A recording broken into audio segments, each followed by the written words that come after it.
Hoy es 7 de diciembre. Ayer 6 de diciembre, antes de las 12 de la noche, muchos mandamos el mensaje de no pasó la reforma constitucional para desaparecer al INE México. Se mantienen, como dice Ciro Murayama y como muchos dijimos en nuestras cuentas, se mantienen los pilares, yo dije, de la democracia o de las elecciones limpias. ¿Y qué explicaba este triunfo antes de las 12 de la noche de no pasar la reforma constitucional para desaparecer al INE? Pues la marcha que tuvimos los ciudadanos, no en contra de un hombre, sino a favor de la democracia en México. El INE no se toca. ¿Por qué? Porque es un organismo que justamente ha llevado al poder a los que hoy quieren manejar el poder, pues a destajo, como quieren. Eso fue hace alrededor de 15 horas. Esa imagen de reforma, esa imagen del Monumento a la Revolución, pues había sido una enfrenta pacífica de decirle al régimen actual, con esto no te metas. Nos vamos a dormir, mi querido Salomón Chertorivsky, básicamente nos vamos a dormir y viene un revés importante en la madrugada. A ver, Salomón, explícanos, por favor, con palabras muy sencillas, ¿qué pasó antes de las 12 de la noche, el día 6? ¿Qué pasó el día 7 en la madrugada? Querida Fernanda, te saludo primero siempre con un enorme gusto a ti, a tu auditorio. Mira, pues como bien lo describes, se planteó una reforma constitucional. Para una reforma constitucional tú necesitas a 2/3 partes de los 500 diputados y diputadas. Es decir, para ponerlo en términos sencillos, a Morena y sus aliados no les alcanza si toda la oposición se mantiene firme para hacer cambios a la Constitución. Trazaron una reforma electoral que era una locura, que como bien lo dices, era una afrenta a nuestros árbitros electorales, era una afrenta a lo que a lo largo de las últimas 4 décadas nuestro país construyó como una incipiente democracia, pero que nos ha permitido la transición, elección tras elección, de manera pacífica, de un partido a otro, lo digo con toda claridad, en paz. Ese árbitro electoral, ese andamiaje democrático que construimos había que ser protegido, y eso es lo que sucedió. La oposición en su conjunto, en mi caso, Movimiento Ciudadano, Fernanda, votamos en contra, lo habíamos dicho todo el tiempo, no podemos aprobar esa reforma, no es el momento, y fíjate, no es que no se puedan mejorar las instituciones, todo es perfectible, pero el tema es cuándo y cómo.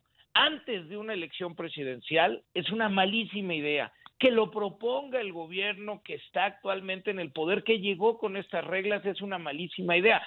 Y ya de fondo lo que estaba proponiendo pues era una locura.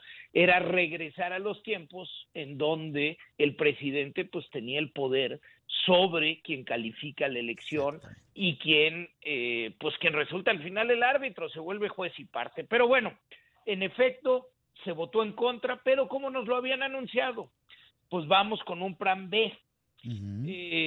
Que pues lo mandaron, pero lo mandaron tardísimo, más de 300 páginas, ya no a la Constitución, Fernanda, sino a las leyes secundarias. ¿Qué quiere decir? Que ahí ya no necesitan las 2/3 partes, sino que con su propia mayoría pueden hacer cambios.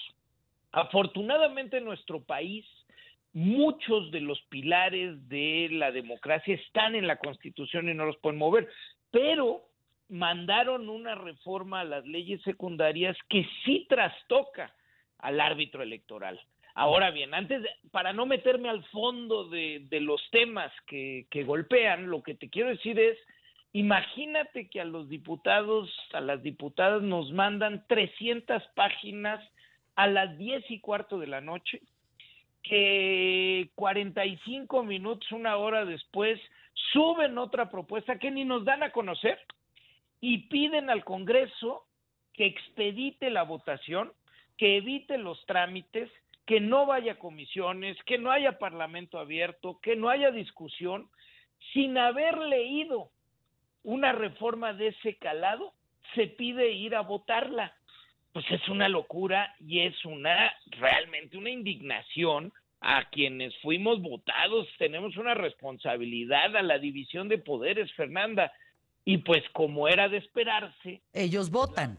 la mayoría de Morena, el Verde y el Partido del Trabajo, pues votan a favor de estas reformas que te puedo apostar, Fernanda, la gran mayoría de ellos, para no decir prácticamente todos, ni siquiera leyeron, ni siquiera saben lo que estaban votando.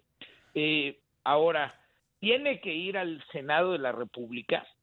Yo creo que en el Senado no va a haber esto que se dio en la Cámara de Diputados, que es la dispensa de trámites, porque en serio es convertirte en una oficina que sella de recibido, en lugar del Congreso de la Unión, en del equilibrio entre poderes.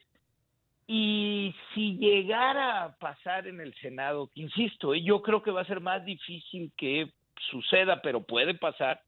Si llegara a pasar, esto va a ir a la Corte, Fernanda, y no nada más, y no por el fondo, porque el proceso legislativo no se puede violar.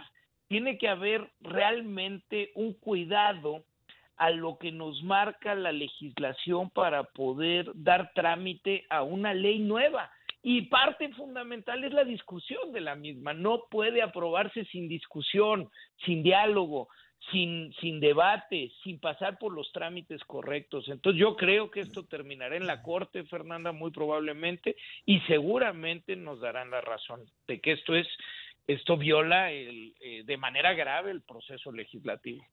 Es muy importante entender, el plan A, por decirlo así, que era desaparecer el INE y poner ellos sus reglas y poner ellos las cabezas que pudieran vigilar de alguna manera las futuras elecciones, eso no pasó. La reforma constitucional no pasó.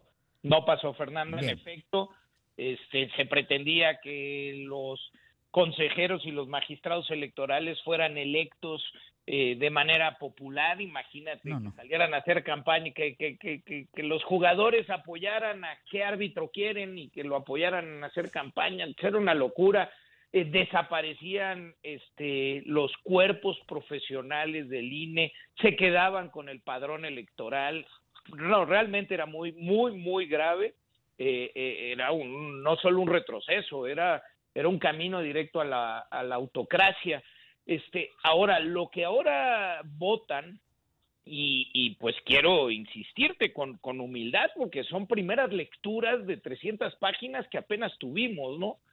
Pues sí tiene cosas que claramente debilitan y parecen más una revancha, un enojo, un coraje hacia el INE y hacia las autoridades que hoy encabezan el INE que otra cosa, pero no se están dando cuenta de la gravedad de lo que siquiera hicieron. Te pongo un ejemplo. Debilitan la estructura profesional al pretender sustraer áreas que son verdaderamente relevantes. Mira, en el INE hay una dirección de capacitación y hay otra dirección de organización.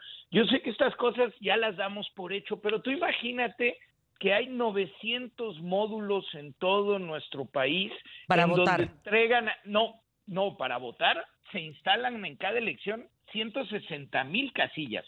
No, los módulos están permanentes, Fernanda, para entregar al año 16 millones de credenciales electorales, que es nuestra identificación. Pero no solo, o sea, yo creo que no nos ponemos a reflexionar lo que significa el profesionalismo, como se desprecia tanto a los profesionales, Fernanda, lo desestimamos. Mira, tú ponte a pensar que cuando tú llegas a tu casilla, es muy normal que abran el cuadernillo, encuentres ahí tu fotografía y que cuando te entreguen las boletas en las que tienes que votar, pues están ahí los candidatos que le tocan a tu distrito. Sí, queda claro. No, imagínate el trabajo que representa que los paquetes electorales lleguen de manera adecuada a cada una de las... No, queda claro, y eso cuesta. Pues, Eso cuesta. Pues claro. Eso cuesta. Ahora, en un minuto que tenemos, Salomón Chertorivsky, Monreal hizo una declaración que me parece muy importante por la propia trinchera que tiene Ricardo Monreal. Dijo, el plan B de la reforma electoral de López Obrador no se va a aprobar tan rápido en el Senado. Se debatirá y discutirá de manera exhaustiva. ¿Así será, Salomón? Pues eso es lo que uno esperaría, ¿no? Yo celebro, yo creo que Ricardo Monreal ha actuado de manera muy seria, sí, aún encontrado con los dictámenes de Palacio, cosa que no ha sucedido en la Cámara de Diputados, donde en serio la mayoría realmente pues está para lo que disponga el presidente. Y sí, lo que tendría que haber en el Senado es que esto vaya a comisiones, que se discuta con toda amplitud, claro, y con toda profundidad. Y te lo reitero, no es el momento, Fernanda, para hacerle cambios a las reglas de nuestras elecciones. Antes de una elección como la que vamos a tener en 2024, que yo te diría dos características. Una, se estima desde hoy que va a ser una elección súper competida. Y no solo ello, también desde hoy podemos ver con claridad que uno de los actores, el propio gobierno y sus candidatos, están dispuestos a hacer trampa, Fernanda. No, y también viene la de Coahuila, en el Inter del 24 viene la de Coahuila y Estado de México. No son tiempos de cambiar nada. Cámbiale las reglas. No. Que tenga que reestructurarse, que se cambien los procesos. Claro. A mitad del partido que te cambien las reglas, pues está muy canijo.